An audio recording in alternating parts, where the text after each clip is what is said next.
तृतीय स्थान में पहुँची जे ये एंडोस्कोपी टेक्निक बाहर कर डॉक्टर जेन डेस्टांडू फ्रांस न्यूरोसर्जन पाखे मुझे डायरेक्टली जाकि 2006 और 7 मसीह प्राय 10 थर मुझे प्रत्येक वर्ष थे थे जा शिक्षा करी जिनस करुच्ची यहाँ 2D कैमेरा मुझे आरंभ करी और 2022 मसीह 3D कैमेरा आनी आपड़ जमी आइनक्स हॉल सिनेमा देखुं 3D कला चश्मा देखिक डेप्थ परसेप्शन सिनेमा देखला बेले आम ये बर्तमान ऑपरेशन करुचु एवं सहीटार तार लेटेस्ट मॉडल जोटा कि ओडिशार आसिला प्रथम जोटा कि पृथ्वी आउ का पाखे ना 3D 4K कैमेरा सेटा 55 इंच बहुत बड़ देखा 100 गुणा बड़ बड़ देखा से 1.5 मास तले अगस्ट 11 तारिख आसला से भी मुझे प्राय 35टा केस कर सारे एमर जो अंटा बथा साधारण हुए दुईटा कारण हुए गोटे है बयस जनित सियाटिका जोटा कि छोट हो जाए केनाल आ गोटे है स्लीप डिस्क यंग पिला हुए से दुईटार कारण आम ऑपरेशन करूँ गोटे लेवल 2टा लेवल 3टा सेमती किसी ना 5टा लेवल पर्यटन करुच्ची गोटे गोटे लेवल को 25 मिनट समय लगुच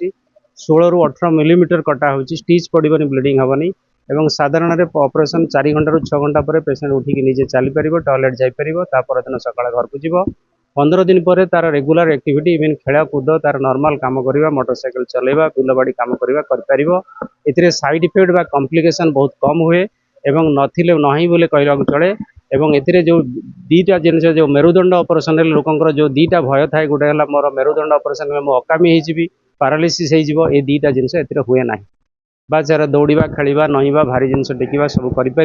छोट कणा साइज ऑपरेशन हम कॉम्प्लिकेशन ना एवं से ही जिनस से जो लेटेस्ट मेसिनरी एवं आम पृथ्वी में क्या पाखे ना आम पाखे अच्छी आसी जाइए आम आरंभ कर देचु काम करूँ यापाई आम गोटे कॉन्फ्रेंस अरेंज करूँ 3 तारिख ରୁ 5 तारिख काली परदिन ता परदिन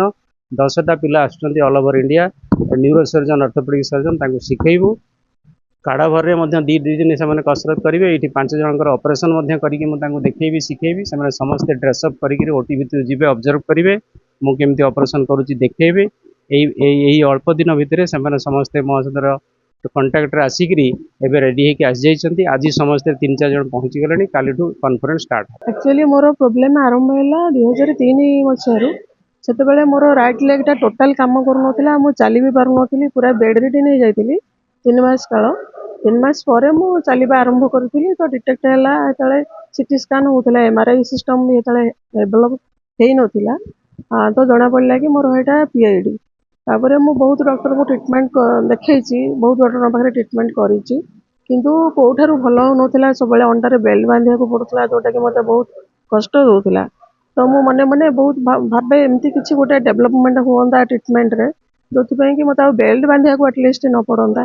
तो इन द मीन टाइम मु ओटीवी रे गोटे प्रोग्राम देखली डॉक्टर जो कि दे सार कहते कि यहाँ गोटे माने नुआ टेक्नोलोजी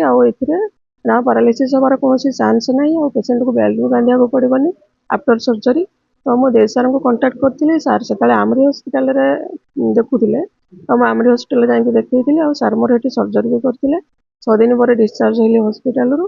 तो ये मु बेल्ट भी मत बांधा पड़ोनी 2016 रू आज पर्यंत आ पिलांकर भी जंजाल कर मो प्रोफेशन भी देखिपुची निजा गाड़ी ड्राइव करके एकुटिया भी मो घर चले सब कम मुझे सेते बेले खर्च होता मोर 1,40,000 ट्रीटमेंट रे खर्च होता आमरी हॉस्पिटल एबे हुए तो यहाँ बढ़ी जीवनी मोर 1,40,000 खर्च होता 6 दिन पर मुझे डिस्चार्ज हो जाती तो मोर बहुत इम्प्रूव करी पर्यंत भी मुझे सार कंटाक्ट सब रुहे आ बहुत इम्प्रूव करी जमती अन्य डॉक्टर मैंने ग्यारंटी दौन कि आफ्टर सर्जरी पैरालिसिस हेनी दे सार फास्ट टाइम मत से ग्यारंटी देले कि आफ्टर सर्जरी आपंकर पैरालिसिस हबार कौन चांस नहीं फॉर मी दे सार इज नेक्स्ट टू गॉड से कहले भी कौन अत्युक्ति हेनी कारण जो जंत्रणा मु भोगुली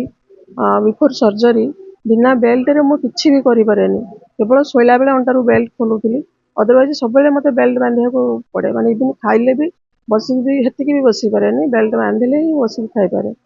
तो एबे मत बेल्ट फेल्ट किसी बांधा पड़ोनी मुझे सब कम कर